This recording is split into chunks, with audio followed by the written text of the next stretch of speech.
metaverse. Now we're live. All right. The metaverse? Were you in the Facebook meta? No? Well, yeah, to share it, right? Yeah. Good times. Stupid meta. Right on. All right, What well, something's going on with StreamYard in meta today, right? really? Isn't that what it said? I don't know. I didn't get that one. It said something right when I logged on today Um, on the StreamYard. I don't know. I did not see that. So, all right. I'm ready when you are. We can make it do what it do. All right. All shared All right. already. I can't promise I'm awake, Trinity. Me either, so we're good. That's all right. All right. I'm going to go ahead and roll that beautiful bean footage. Let's do it. Shut up and sit down.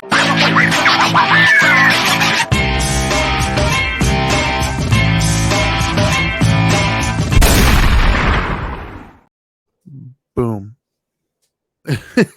Although this morning it feels a little bit more like a BB gun, but that's okay. What's up, everybody? Welcome to exactly. Welcome to Dope and Dharma. As always, this is Dharma Time on Tuesdays. Well, I say always, even though we haven't done it in a while. But anyways, he intentionally is always. Intentionally exactly, always. exactly. He is the Dope Doctor, and I am the Dharma guy. And together we are Dope and Dharma. This is the Dharma Time Hour, brought to you on Tuesdays, live. Usually, sort of, kind of, should be. Although, if you are tuning in live, I'd like to thank you all because you're missing out on Spain and Morocco. Although last I checked, it was 0-0 for the World Cup. I'm not missing out. I got it right there. Oh, okay. That should be a good one, right? I mean, Spain. Well, I think Spain is a little bit overmatched for Morocco. I think Spain's going to probably pull it out easily, but nothing like Brazil yesterday, though. My gosh, Brazil, that looked like the Harlem Globetrotters against the Washington Generals. Man, it was pretty bad. But anyways, I love Brazil. Yeah, they're which is weird because they haven't won enough, right? Like they haven't won in a while. Yeah, but it's good. Let's do it for Pele, Brazil. Let's do it for Pele. He's sick in the Right. hospital. Legend, Brazilian legend. Perfect time to do it. Sure. So anyways, as we noted at the top of the show, it's been a while since the last Dharma Time. I think it was in, I want to say October we did one. We haven't done many of our shows actually. We started last week. We started doing the couch live again last week and this week on Monday evenings. For those of you keeping track, you can catch it all out on YouTube. You can go to Dope and Dharma, or we actually just redid our website. So by all means, go to WPSN99.com. It's right there at the bottom of the screen. Or no, that's actually our Facebook one. But either way, WPSN99.com. You can find it there as well. So if you're ever curious about what other shows we're doing, because we have this one, of course, Dharma Time. We have the Couch Live on Mondays. And then on Fridays, we typically try to do We the Middle, where we talk about politics and other things that are happening. We have lots to talk about on that realm, man. We got to do a We the Middle show soon. Yeah. By the way, welcome Marissa. She's just got done with a workout. She's watching on Facebook Live. Right on. Very cool. Thank you for joining, Marissa. So anyway, let's just go ahead and dive right in, man. So we there's been a lot of stuff happening, not only in the world but in our own lives as well. And so I was kind of like, where do we want to start, right? It's our first Dharma Time in a while, spirituality, like where do we start? And last night, Dope Doctor over here kind of brought up a show topic that at first I was like, I didn't understand, but when he kind of mentioned it, I think that was a perfect place to start, right? Because it kind of encompasses what we're talking about as far as what's happening in the world and in our own lives and just everywhere else.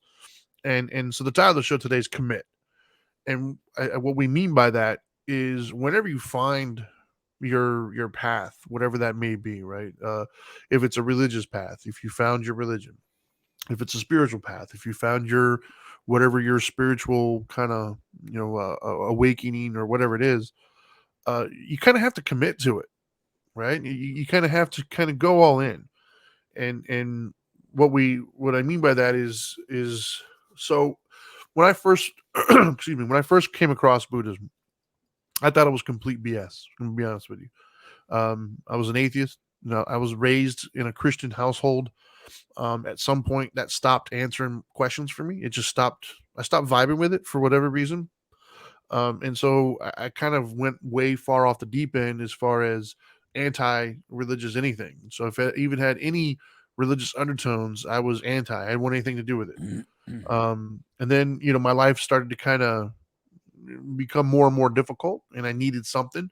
And so the idea of something bigger than myself made sense at that point, and I found it. But when I first came across Buddhism, I just wasn't interested. I was just like, nah, whatever, man. I'm good. I don't need any of that stuff. But the fact that it was around for thousands of years and it helped so many people, like I didn't want to seem arrogant to the point where, nope, I'm the one that it can't help. And so I looked into it, and it made sense. However, I'm the type of person that I was skeptical. I didn't think it was going to work for me. But I can't tell people it didn't work if I didn't try it. That's the kind of person I am. My integrity won't let me be like go into it halfway and not really do it and tell you it doesn't work, because then I feel like somebody could always come to me and be like, well, you didn't even try it. So like I'm the type of person that if I'm going to tell you it doesn't work, I've legitimately dedicated some time and effort, and I really looked into it. And so uh when I started reading some of these ideas like the Four Truths, the Eightfold Path, I legit started doing them, right? Like I legitimately committed to it. I fought my instincts in certain situations, and I was like, okay, well, what I'm reading for, what I'm reading is telling me to do this. What I want to do is this over here, but that hasn't been working for me. And if I'm really going to prove this thing wrong and prove that this is all BS and it doesn't work, then I'm going to have to actually do it that way. And that way I can have evidence to show, hey, I did it. It didn't work. So I started doing it that way. I fully committed against my better judgment, against my desires. I committed to this particular path and what it was telling me to do, all in. And when it worked, like it started to work. I started to get more. It's yet to be determined, but okay, Yeah. I'll let you go if it worked. Well, it started I was kidding. yeah. But it started to I just started to get some inner peace, right? Like my mentality didn't change yet. Like I Right. still believe certain things, but I started feeling different. Like I didn't have as much angst in me. I started getting more peace. And the only reason why I did is because I was doing something different. So I was getting different results. And so I sat out to prove it wrong. But by fully committing, I actually reap the benefits. I reap the rewards of what fully committing does. And I would not have reached that. There would be no Dharma guy had I not initially fully committed to it. And that's what we're talking about. And so there's so many people over the years that I've kind of talked to about this in both religious and non-religious contexts, right? So I've only met I'm probably gonna upset some people, but so I've met a lot of people who are in the religious world who have dedicated aspects of their lives. But if you're being very nitpicky, you can find areas that maybe they're not following it to a T, right? And one can make the argument is we're humans, we're flawed or whatever. I've met one person in my life that I would say is pretty close to following it to a T. Thank you. You're welcome. Yeah. There's a buddy of mine who's a Jehovah's Witness, and just some of the things he would do, I felt were kind of weird and very strict. But when I would talk to him about it, his answers were, "That's what the Bible tells me, so that's what I'm doing." And it wasn't convenient in many areas of his life, but he was still doing it. To whereas I know a lot of people who, if it's a certain rule or a certain idea or whatever, and it's not convenient, then you're like, oh, that was old times, it's different now. They explain it away, right? And for certain things, it's very trivial and it doesn't really matter. But when you start getting to the heavier stuff, you really can't explain those things away. You kind of need to do what they're telling you to do, right? And the other example I would give is over the years, I would have people come to me and tell me spirituality doesn't work. Be it religion, be it Buddhism, whatever it is, they would come to me, oh, that stuff doesn't work. I'm like, really? Okay, well, what do you mean by that? Like when was the last time you read, part of the book? When was the last time you attended whatever ceremony or whatever it is? And they would always have an excuse. It'd always be like, oh, well, I was busy. I couldn't do this or I couldn't do that. I was like, well, it doesn't sound to me like you fully committed, right? It sounds to me like you like the idea of it, but you didn't actually go through with it. You didn't really follow the precepts. You didn't really follow the path. And that's what we're talking about today. If you find yourself in a difficult spot, but you have a higher power, be it religion or spirituality, are you really following the precepts of it? Are you really kind of like, if you're a Christian, are you witnessing to others? Are you attending church? Are you praying on a regular basis? Are you reading the Bible on a regular basis? If you're Buddhism, right? If you're Buddhist, how often are you reading the word? How often are you cognizantly practicing the four truths and the eightfold path? Are these things that you made a part of your daily life? And that's what I don't think people realize is, much like like a foreign language. It's, if you don't use it, you lose it. I was pretty fluent in Spanish and some French when I was younger because I was going through classes and I knew quite a bit. Oh, that's why you defend the French with me all the time. No, I'm just not a hater. Now it makes sense. I just don't hate the soccer team. I think they're going to win again, by the way. World Cup, by the way. I don't hate. I'm just not a fan of the French. Sure. But anyway, so I knew some of it, enough to have like basic full on conversations with people. And then as the years went by, I didn't make it a part of my daily life. I didn't really commit to the idea of knowing and being fluent. So now, I vaguely remember some things, but not enough to have a real full on conversation. So the same thing with spirituality or whatever your path is. If you're not consciously making a choice to walk it every day, making it a part of your daily life, you'll start to kind of drift away from it. Right? I mean, is that what you had in mind, by the way, when you brought it up, Mr. Dope Ducka? Yeah, well, exactly what you explained, because I think whatever you do, you should commit. I mean, I constantly use the analogy of a trick on a bike, like what you used to do, right? Like, Right. or the tricks that I thought I was trying to do on a bike. I when I wrecked really bad, I didn't fully commit to the jump or the climb. That was my extent of my Right. stunts on a bike, was either climbing like Kalichi Mountain, or a jump. And if you didn't commit, you're going to go back down that mountain backwards, sideways, Yeah. roll down, or on a jump, you're going to land wrong, and you're going to bounce and hurt and fall.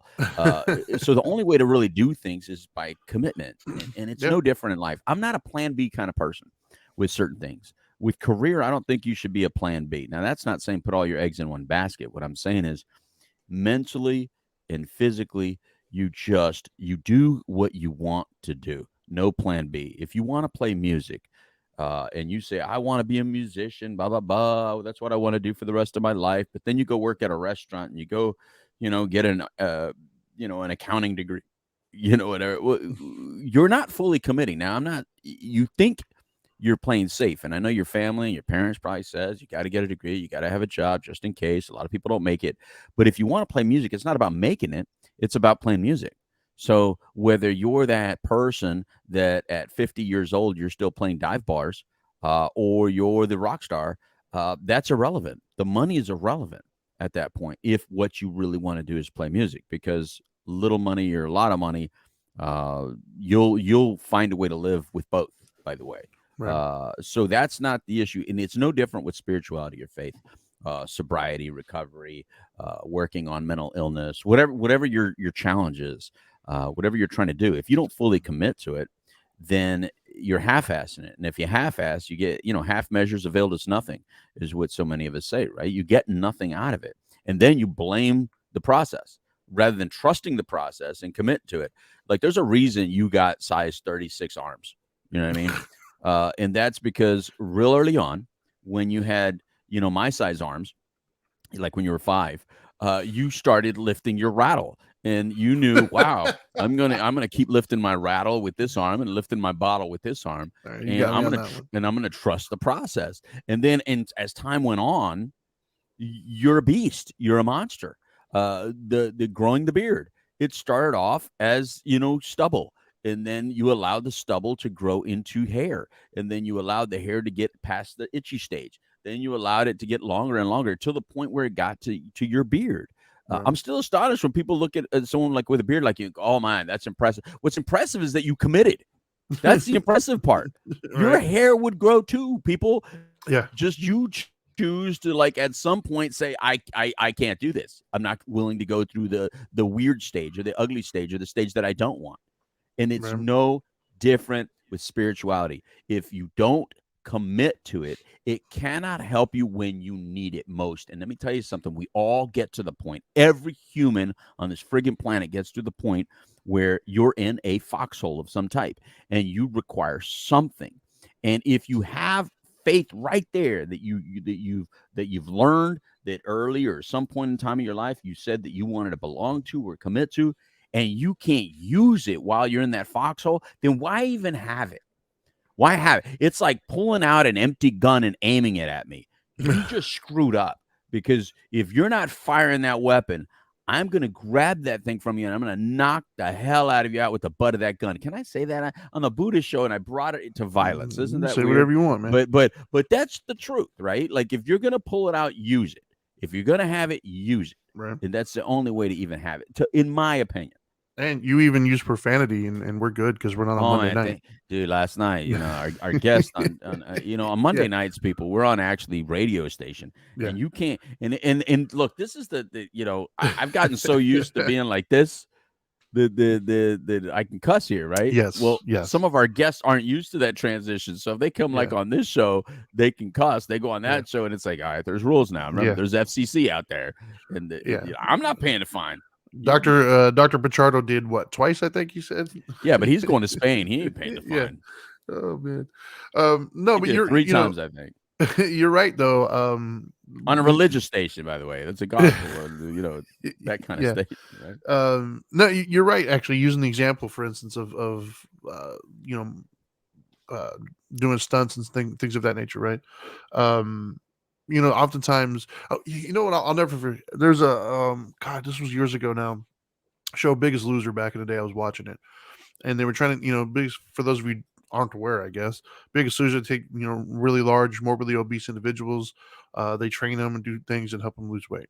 So there was a moment where they were all gonna jump into this pool and do laps or whatever it was, and it's this moment stuck out in my head because it was the prime example of not committing and the disastrous results that can come from it. They were supposed to just jump off in like, I think they were supposed to use like a diving board or something. I don't remember, but bottom line is they were supposed to jump off. And for the most part, most people just ran and jumped and they were fine. But there was one person who was terrified of jumping into the water. They were terrified of getting hurt. And so they ran up like they were going to just commit and jump off. But about halfway, they decided not to, and they tried to stop. Well, in doing so, they slipped, and they actually hurt themselves. And so the idea was, if they had just committed and gone through with it and went all out, they would have been fine. They would have jumped, everyone would have been fine, and no big deal. But because they didn't commit, they kind of like changed their mind, or they half-ass committed, as we said earlier. They actually slipped in, and their worst thought came true. They actually got hurt, right? Much in the same way of like vehicles. One of the things I had to teach my kids when I'm teaching them how to drive, if you're going to pull out into traffic or if you're going to change lanes, you got to commit. You can't decide about halfway pulling out into traffic that, I don't want to do this. You can't. It's too late now. Now you're a problem. Now you're going to get somebody hurt or an accident. If you're going to go, if you make the decision to do it, you got to go. Right. And so the same thing when it comes to spirituality or whatever. You can't half-ass it. If you half-ass it, then you're going to get bad results. What does she say? The fear inside makes you manifest exactly what you're afraid of, and you prove your reservations and insecurities right. Yeah, that's correct. Marissa, watching on Facebook Live, made that comment. But it's true, man. I see it so often, like, especially when it comes to spirituality. I see it in the sense that I can't tell you how many people over the years that I've done stuff with, be it in groups or even one-on-one stuff, and they hear, all right, so they're not doing well currently, which is why they're reaching out for help. Okay. Awesome. Good idea. But then when you start to help them, say, look, here's a path, and it makes sense. They're like, yeah, that sounds pretty cool. But then they don't want to change anything, right? Like, they hear the path, they think it's great, but when it comes time to actually choose it and start implementing it, that's when they want to start trying to keep all their old ways that got them in those old problems in the first place. And that you can't do. If you want something different, you're going to have to do something different.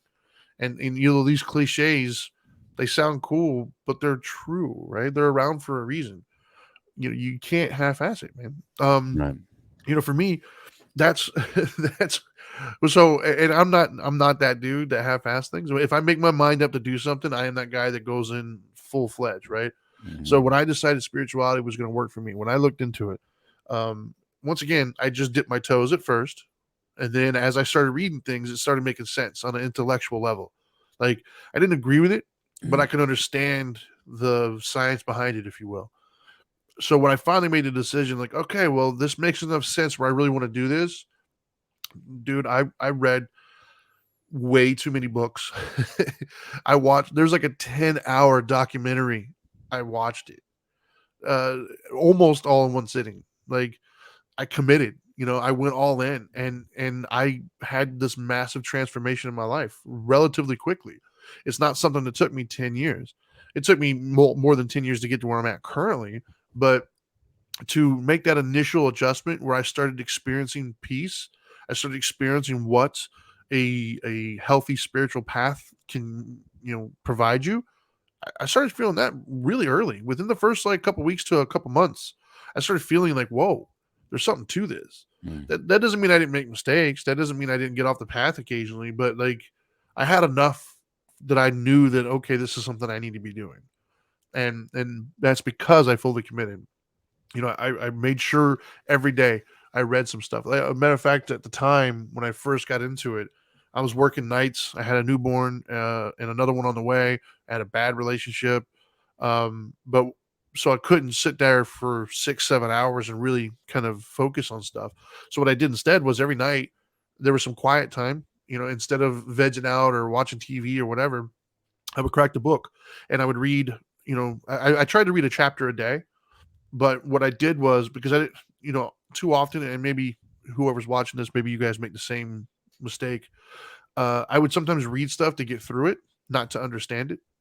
Other words, I would read it just to say, "Yeah, I read a chapter."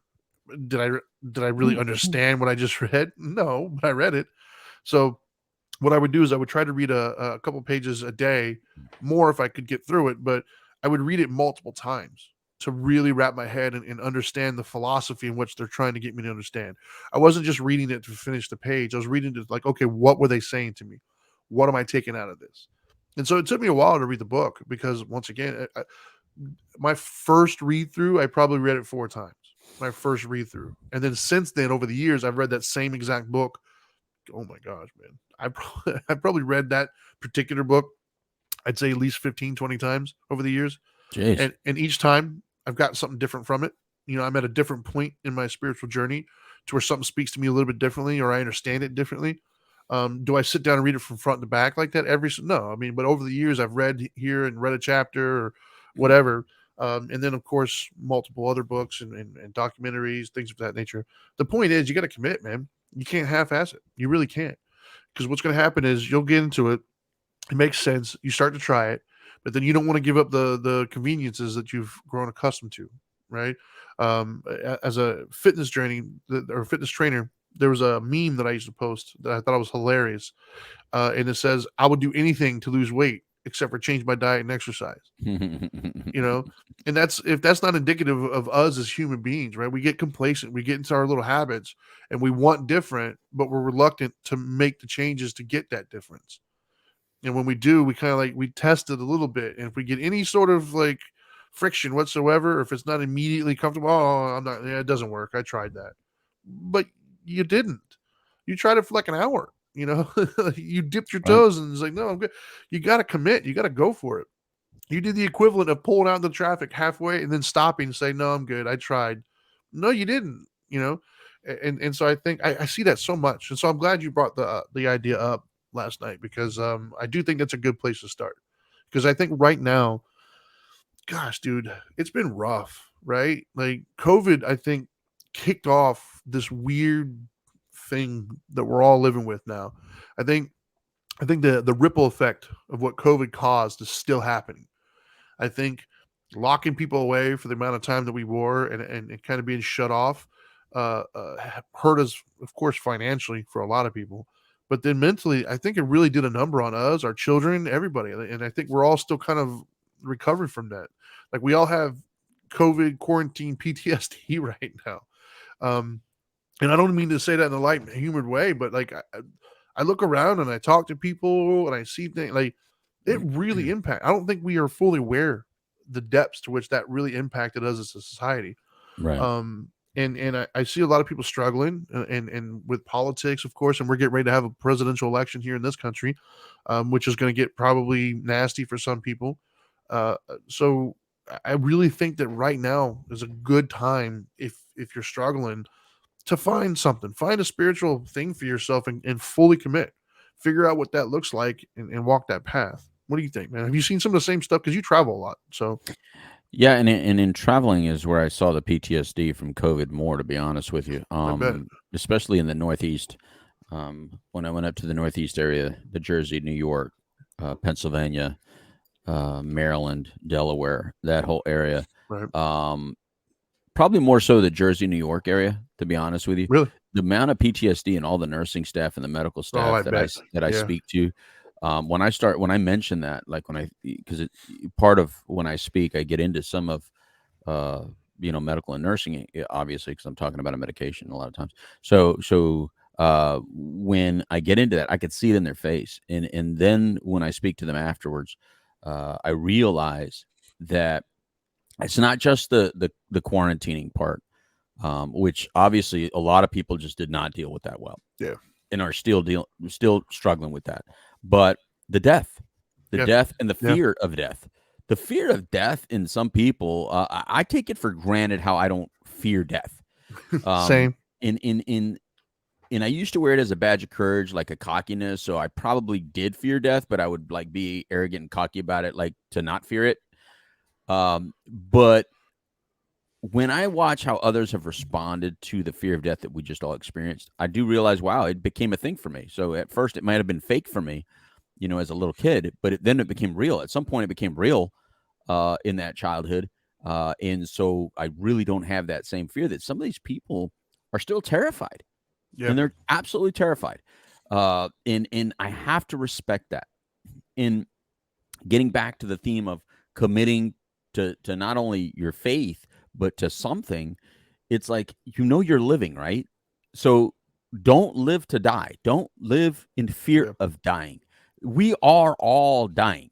That Yep. is a guarantee. We cannot escape that truth. But the other side of that truth is today you are living. Right now you are living and breathing. And let me tell you something. You have to honor that. I feel, at least it's my opinion, you have to honor and cherish that breath, because there is somebody that would love to give 1 minute of your life to another individual that they lost. Just 1 minute. And that Yeah. 60 seconds of life in another individual would be an amazing gift to somebody else. And here I can be, and I can be flippant about it. Like it meant nothing, just wasting it away, doing nothing with it. And so it's those moments where I can get deep within my own brain and be like, man, I have to walk my own path. I have to cherish this moment. I have to understand that there is no plan B. I'm living. There's no alternative life. This is the life. This is the life I have been given. This is the body. This is the family. This is the structure in which I have dedicated hours and hours of passion and energy to. I have to commit to me. If I was a little teenager or a child, I can be flippant. I can be non-committal. I can still be looking for a path, but I'm not that person. There's way too many individuals dependent upon me, but nobody more than me to me, because I have to live another day. I mean, I was watching, I don't know, have you seen that this movie last night that Dana put on? What did she put on? It was called We're Okay or We're Fine, I think, or Everybody's Fine. Everybody's Fine. That's what it is. It's a Robert De Niro, Drew Barrymore. These actors are in it. Everybody's Fine. And halfway in it, I'm like looking at her. I'm going, this is a very sad movie. And she's like, what do you mean? I said, well, because it's the theme of it. And I'm not going to give it away, but everybody's fine. Just look it up, Google it, watch it. Trust me, it's one of these things that as an older person, I'm looking at it, I go, getting old can be lonely. can be very, even if you have family, even if you have loved ones around you, even if you have things that you've built in a good way, because life changes. People grow. They get their own path. They go upon their own direction, just like I did, just like my parents did and the parents before them. I mean, there's look, we're not in Spain. Look, I'm watching Spain, but we're not in Spain. What is that? You talking about the 2009 one? Is that what it is? Oh my God, dude! Dude, I just saw it. Dude, you got to What? get some new movies in your life. Dude, I had nothing to do with it. I mean, I'm sitting there and I'm one minute I'm working, I get off the show and Dana's like, let's watch this movie.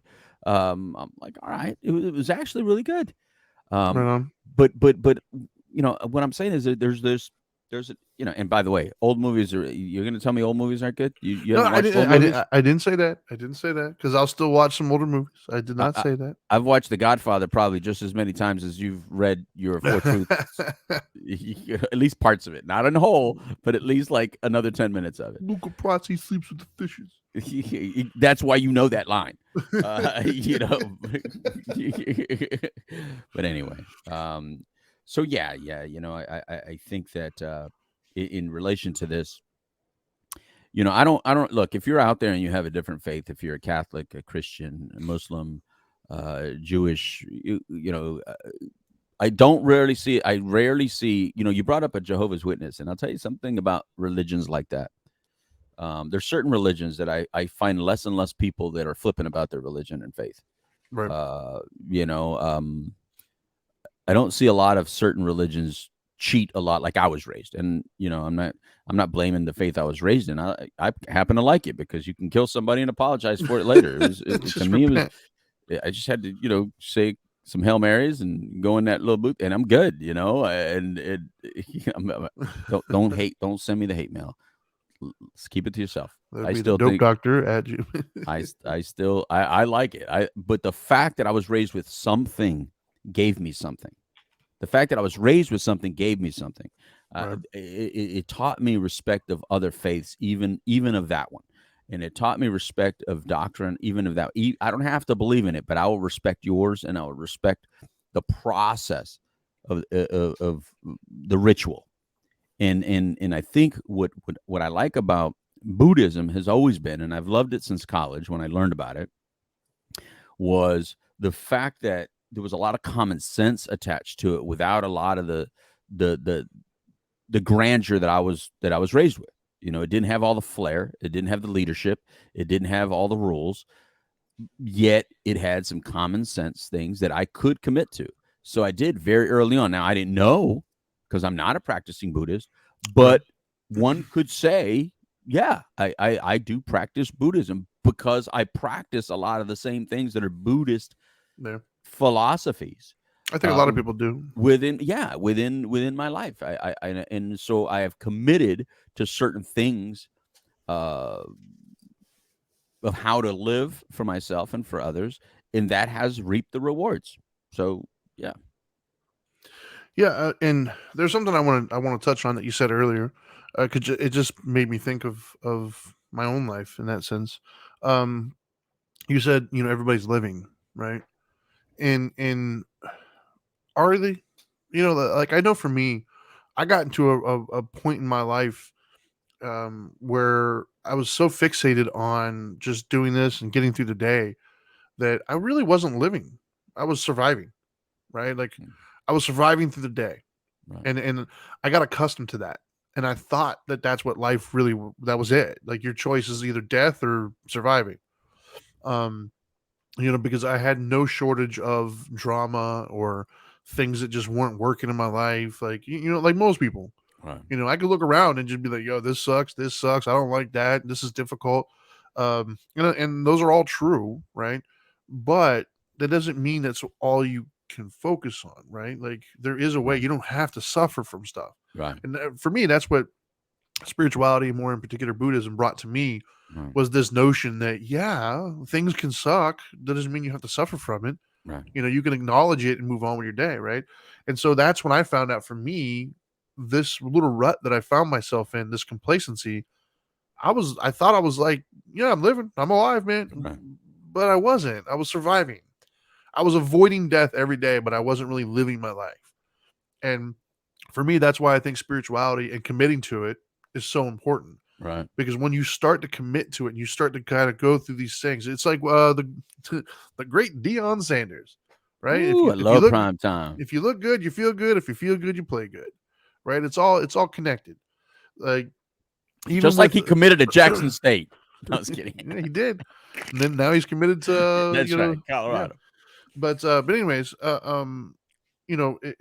it's I don't know. I think it's we get so complacent, we get so wrapped up in things, and we start to think that this is what life is, and why even bother, right? Or this is going to fail too, or this is Right. going to, and you're right. If that's the path that you've chosen, if that's the mindset that you have, you're right. That's what's going to happen to you, But if you choose a different mindset and you practice different things, then you'll get different things. Mhm. That's just part of it. Now, I'm not telling you if you practice different things, you're going to love all those new things, Right. but they will be different. They're going to be different than what you had yesterday. Right. And we all think we do it, right? Like we all think we're committing. Yes. You know what I'm saying? Right now when you were talking, you know what came in my head is that there was when I had the record label and we had the group Bear Clan signed, right? We had a song. And don't get mad at me, another hate mail. I'm like looking for hate mail today. All right, so there was a song called "Player's Definition" on the album that we were working on, right? And it had a lyric, and it would say, "Money, hoes, and clothes. That's all this player knows." Right? So think about that. So here's a group that before any appearance or performance or taping or anything, they would pray. Then they'd go into the booth and sing "Money, Hose, and Clothes." That's all this player knows. That just hit me as ironic, and I didn't even think about it. So right when you were speaking, it reminded me we thought that we had our priorities in check. This is what we're living for. All things be glory to God. They would say all these things. They would constantly be of faith. But then the way they were living, because I watched it, Was not.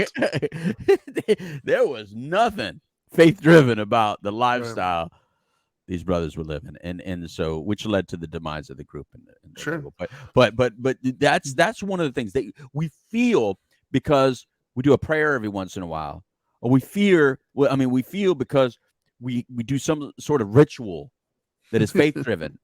that excuses all other behavior because we have this excuse on the back end that says we're all Yep. flawed and we all are sinners, right? So Right. you could say we're all flawed and we're all sinners, and that's what the excuse we use whenever we fail. But some of you already have planned to fail. You knew damn well you were going to Yep. sin. You planned to sin. You excuse your sin. And I'm using sin because that's the way I was raised. Obviously, Sure. the doctrines I was raised, it's not something that Same you thing. use in your practice or whatever. Unskillful. But yeah, there you go. So it's not that we have said we knew we were unskillful, so we just behaved unskillfully on purpose. That's not committing. No. That's committing to excuse making and to being as flawed as you are. And I'm not saying I live perfectly. I know I don't. We all don't live perfectly, but mine is working for me. Right. I'm not an unhappy person. I'm not a depressed person. I'm not an anxiety-ridden person. I had a lot of anxiety and anger and frustration and angst, like you said earlier, and I do not have that anymore. So what I've done is working for me. All we ask in this life is if something is working for you, keep doing it and do more of it. But if it ain't working, Yeah. there's no medication out there that's going to give it to you. There's no counseling and therapy that's going to give it to you. Nope. It's those things in combination with you making the changes that will give it to you. I should have said none of that alone would give it to you. Right. Well, It's a combination of things because everything is a combination of things. yeah, no, I mean you're 100% right. Right. Like for myself, like what changed for me wasn't even all my actions per se, because I still participate in things that are unskillful. I mean, sometimes knowingly and sometimes unknowingly. Um, but for me, what changed in my life was the second part of the Eightfold Path. Right, is right intention. Right intent means you got to stop coming from anger, greed, fear, lust, things of that nature, and you got to purposely cultivate or come from love, compassion, kindness, generosity, right? And that's your intent. And so for me, that's the point that matters, right? Is my intent going into something is what matters more than the outcome. And what I mean by that is it doesn't mean that I can go around and ruin people's days just because I had some good intent and be like, oh, sucks for you. No. What that means is my intent is I've got to come from a place of love and compassion Right. for myself and those around me. And sometimes I don't. And so when I don't do that, the end result is not what I wanted it to be. And then Right. I'm honest with myself. It's like, oh, you know what? I kind of snapped in that situation. I wasn't coming from love and compassion. And that's when I have to own it. And I tell the person, hey, you know what? My bad, dude. I was kind of stressed out. I took it out on you, and I'm sorry for that. But if I do come from a place of love and compassion, and then that person heard something other than what I said, I'm not as attached anymore to the outcome. If they went off and got upset about it, like, look, man, I'm sorry you took it that way, but that's not what I Right. said, and that's not where I was coming from. I can rest in knowing that I did my part. I can rest in knowing, like, I'm not in control of the outcome. I'm only in Right. control of how I present myself. The problem, though, is too many times we're not aware of that. Too many times we think that we're coming from love and compassion, and we're really not. Whatever was said or done kind of upset you, so you came back with a pretty snarky remark or some sort of insult or some sort of like low blow to that person, and it hurt them. And you're like, hey man, I was just no, you weren't. And that's the point where you got to be honest with yourself. Did you truly commit to that path? Did you truly live that way? Like, for instance, if you're from a biblical perspective, what you just did, what you just said, was it really Christ-like? Really, like, take a step back. Don't worry about the context and how you felt. Just look at what happened. Did you come from a Christ-like perspective? And if you did, great. More often than not, I think you'll notice that maybe you didn't. Maybe you're a little upset. Maybe you're a little stressed out and you said or did something that you shouldn't have. That's what I'm talking about. Is having that mindset of being honest with yourself of what was your intent when you did that. And so for me, a lot of the end results are not always what I want them to be in every aspect, but I can take solace in knowing what my intent was. I'm coming from a good place. I did come out of love and compassion. And anytime I don't, and sometimes I don't, right? I'm unskillful like everybody else. Shoot, I'm still stubborn, man. So there's some days, man, where I purposely choose the unskillful one. Maybe I am heated and I knowingly like, nope, this is not a good idea, but I'm gonna do it anyways because Mm-hmm. I'm stubborn, whatever. But in those moments, I can at least come back almost immediately and be like, that was my bad. Like, I was upset, and I can own it. And I think the Right. people around me are aware of that, and they get it because we're all human. They'll give me some grace in those moments. But the point is, being aware of that and being mindful of that is part of my path. And so when those moments happen, I can be aware because I fully committed to it. In other words, I'm not trying to justify it. I'm not trying to do something and then say, well, hey, this person did this. No, man. At the end of the day, I chose the wrong path. You know what I mean? I was unskillful in that moment, and I shouldn't have. Right. And that to me is part of the commitment process as well. And just to reiterate about the whole, things are connected, right? I don't want to tell people not to do the religious things. Excuse me. like like you said before, like praying every day and then going out and doing this other stuff, right? Um, that's always possible. But what I have noticed though is the little things kind of matter, right? The reading of the book on a daily basis. Other words, is it possible to read a passage of whatever your spirituality is and then turn around and go be unskillful and do something crazy? Well, of course that's possible. However, what you'll notice though is if you're mindful and you purposely take a moment out of every day to dedicate to whatever your path is, what you will notice is you're less likely then to go and do that crazy stuff later on. Right. It's not impossible, but you're setting your intent early on, right? Like an example, the thing that probably the most surprising thing that I found out in my fitness journey, right? When I opened up my fitness company years ago, I thought it was just about helping people look better. Really, that's all I thought it was. My goal was to help people lose weight or um, put on muscle or whatever it might be. And so over the years, I don't know. I think I did the math one time. It was like several 100,000 pounds I've helped people lose over the years. Yeah, it's ridiculous. But the point is, the thing that I'm most proud of And the thing that I'm most shocked by when I look back is the lives that were changed, right? And that I never understood. Like I never comprehended that going into it. I thought that this person, this dad coming to me wanting to lose some weight, to just feel better about himself, or this mom coming to me wanting to lose weight, and so we got started, right? I'm helping them lose weight, and I'm teaching them how to stay consistent. I'm teaching them how to be mindful of what they're eating, and kind of make all these little kind of almost ritualistic changes in their day. Meaning, like, before you eat, think about this, or track it, or all these other things, little things that seemingly mean nothing. But with those little things, what they added up to was like accountability, consistency. And so those same people, when I talk to them, months or even years later, sometimes their fitness journey kind of stayed with them, and sometimes it faltered a little bit. But what I was most amazed about was the changes that happened in the rest of their life because of those changes. Because they started doing these little, like, ritualistic, consistent things where they're putting themselves first, they started to kind of, some of them are getting, their family are happier now. They're getting their jobs back. They're all these other changes that seemed to be completely unrelated to if they went to the gym today, or if they tracked their food or not. And on face value, they are unrelated, but the way they are related is the mentality of, I'm going to intentionally do something for myself. I'm going to intentionally keep this consistency, making it important for me, which then by default or by proxy leads to other things. And so that's kind of why I think it's important to fully commit. That's why it's important, if you're trying to walk a religious path or a spiritual path, start your day with something that's related to that, because what you're doing is you're setting your intent. You're setting your intent for the day.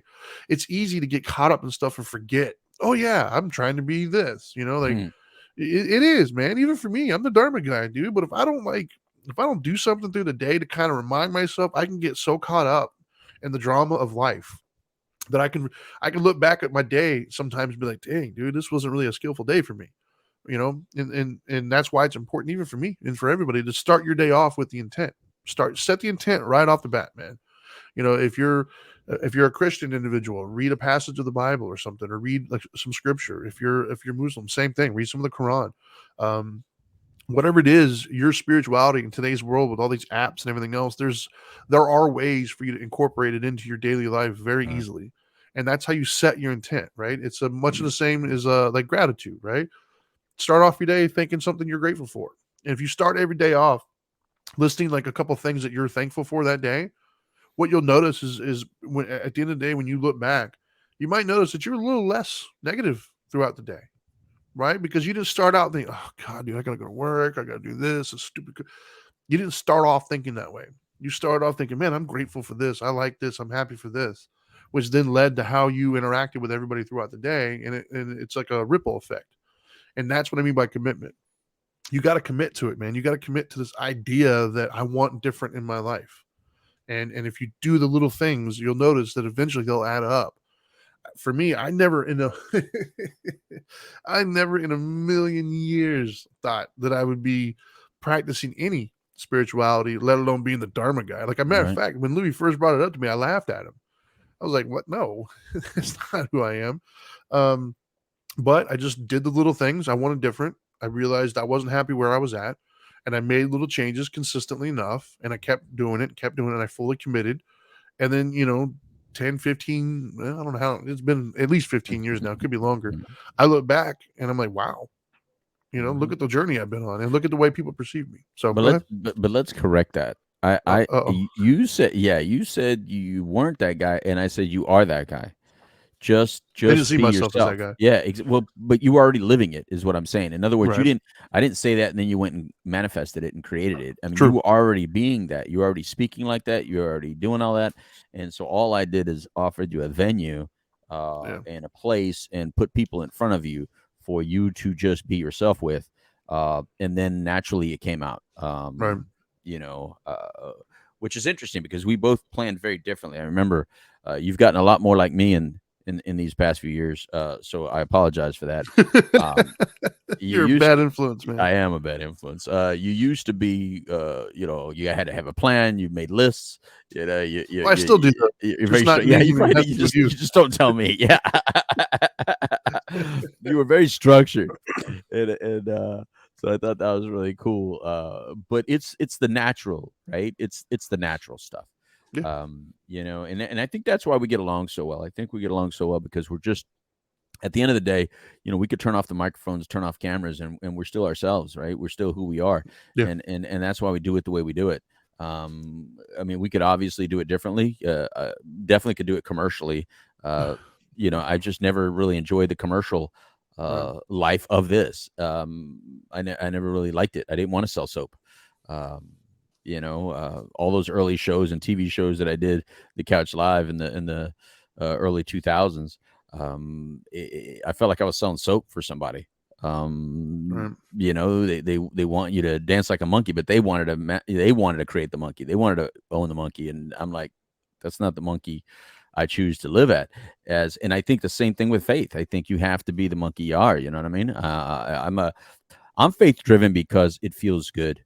I like that you brought up bookending the day because I really believe in bookending the day, not only in the morning but in the night. Right. If it could be something as simple as when you do your whole morning routine, because everybody has a morning routine, whatever that is. I don't Yeah. know. Some of you brush your teeth, some of you don't, and everybody has a night routine. Some of you brush your teeth, some of you don't. But your morning and night routine are pretty consistent. If you look at it, you're probably pretty consistent in your morning and night routine. No. So it's the easiest place to add something faith driven. Yeah. It's the easiest place to add gratitude and appreciation because you already do that routine. You don't forget. And a matter of fact, you've probably noticed that if you break that routine somehow, you'll forget something out of that routine because Yeah. you brought it out of order. You can't, like, I have to do it in the same order, like, or else I'm going to forget. You know what I mean? So I Yep. hate putting on deodorant after I have a shirt already on. I hate it. Hate it. It's annoying. You know what I mean? Pulling my shirt inside my shirt to put deodorant on is annoying. I want to do it while my shirt is still off, but not before I'm dry. Like, there's an order. You know what I mean? Bruh, hold on, man. I gotta. You are 100% on, and I don't think most people even little things, right? Like if you're watching this, just as like a homework, right? Because it's happened to me a few times, like on accident, and I've noticed it in the middle of it. Next time you're in the shower, start with the opposite arm. Oh, no. Just start with the opposite arm. Whatever you start washing off, start with the other one and see what happens. Because one time, so my wife likes to shower together. Right? Saving water, whatever. How do you guys fit? Wait a minute. Exactly. No, it's not, dude. It's so not comfortable, man. I just stayed at a place in Vegas that you would love, by the way. It had two opposite ones on either end, two separate controls. That would have been cool. On our honeymoon, when we were in Vegas, we had this massive. Oh, it was beautiful. Anyways, but because of that, like, because of the close quarters, sometimes I have to adjust differently, and it like ruins the whole shower for me. I don't even feel clean afterwards because it messed with my routine of how I do it. I literally don't even feel clean. Like I feel just gross afterwards sometimes. Right. And so, for those of you watching it, just to prove our point, the next time you shower, start with another arm, or next time you brush your teeth, try to do it with the opposite hand and just see what happens. Go ahead. It's those things. And look, you didn't develop that overnight. No. And you didn't develop it because you wanted to develop it. Somewhere the training began, and you've done it your entire life. Now imagine that being true for feeling grateful and respectful to all life and your own life. Just imagine that. It would change your perspective. Some of you are getting ingrained in the perspective of the external doctrines instead of the internal doctrines. And what I mean by external doctrines, I mean by politics and stuff like that. You're getting fixated on that. And so you start looking at something like a hunter and viewing them as a bad person rather than appreciating a hunter in the hunt. And what a hunter in the hunt does, they always thank the kill. They appreciate the kill. They respect the kill. They respect the nature. But somehow the doctrines of the world have even turned those individuals as if they hate nature, hate the world, hate the planet, hate people. That's not a truth. And those are the things that we get guided to. We get guided and manipulated and pushed in directions. And that's when you're not set in your faith, you can easily be moved in a direction of hate. You think you're love, but you're existing in hate. without You even knowing think, it. yeah, you think you're a good person, but you're constantly feeling negative about others. You think you're an inclusive person, that you include others, and you're a diverse person, but you are only that to those that agree with you or are like you or look like you. You think you don't. You think because you don't want to be a book judged by its cover that you're doing that, yet you judge books by its cover. And so those are the things that when you're committed to your faith, and you're committed to whatever doctrine you wrote for yourself or you chose to read and believe in, that someone has written before you and walked that path before you and then follow that path, whatever it is, follow it. Follow it. Because I guarantee the more you dig into how you really behave, how you really speak, regardless of intent, how you're really forcing others to respond to you, you're not going to be 100% okay with it. As a counselor, as a person that does therapy for a living and helps people on a daily basis, I constantly redirect just some words that they said, and it changes the whole conversation because they didn't realize what they said and how that can make someone feel. And not only that, how it really makes them feel about what the others just said. We're constantly on pause, ready to play, rather than on record and then changing what we play. Yeah. Nah, I couldn't have said that any better. I just caught a look at the time. I do Okay. have to go train somebody. So do you have any final, and I'm sure you have some amazing top 1% things to do too. So No, what I would like to do with my time is, Marissa probably said something real important there because I saw the I'll word put it up there. suicide in it. So let's Yeah. put that up She and go ahead said, and speak to that, and I'm done for the day. She said, I'm glad you mentioned that, Louis. What really gets to me is the conspiracies on how people died. To me, it's extremely disrespectful to all loved ones of people who died by suicide or overdose to chalk it up to some conspiracy for every single one of them. Hmm. Yeah, I couldn't agree more with that one. And I think people do it unknowingly. So, Yeah, you said you don't that's have it. anything to add for the I'm final good. wrap up there? No, it's taco time for me. It's not Tuesday though. Yeah, well, it But is Tuesday. Oh every my time I get god! off a microphone, it's time for a taco, Right? my I brother. hear that. I hear that. Anyways, so first of all, thank you everybody for watching. Thanks for bearing with us. I know it's been a while since we've been on. I think we're gonna try to get a little bit more consistent. Although it is the holiday season, so it's gonna be a little bit difficult, I'm sure. But we'll do our best. In the meantime, if you guys want to follow up on anything that we're doing, you can go to the website right there. Right, I just put it up, WPSN99.com. There has all of our social links, all of our old shows, all the podcasting for the different platforms. If you'd like to stay in touch, if you'd like to reach out to us for any reason, you can find links there to do so. Yeah, I think my wrap up is going to be short and sweet today, man. And that is life is worth living. And sometimes we get caught up in existing, and we get caught up in the negativity of things. We get caught up in not world not doing what we think it should, as opposed to appreciating what it is. And I think the best way to do that is to find a path, whatever that path is for you, whether it be religious, whether it be spiritual, doesn't matter. Something bigger than yourself, and fully commit to it. Really kind of understand what that looks like, and follow through. I think in doing so, what you'll notice is life starts to kind of take on a different tone. And when it takes on a different tone, you start to respond to it differently. Your whole outlook starts to change. And as he said, it's not something that's going to happen, one day. It's going to take some time. Consistently commit to like 6 months.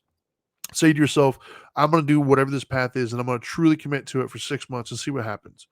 And if it doesn't, hey, it's only 6 months of your life. Who cares? You can now walk around saying, that was wrong. But what you might notice is in that 6 months, everything completely turns around for you. And that's what we're all looking for. So anyways, that's all we got for today. Thank you so much for tuning in. If you're watching this on any of your podcasting or YouTube stuff, please subscribe, like, share it. It does help us. And that's all I got. So in the meantime, now that you know better, do better. Peace.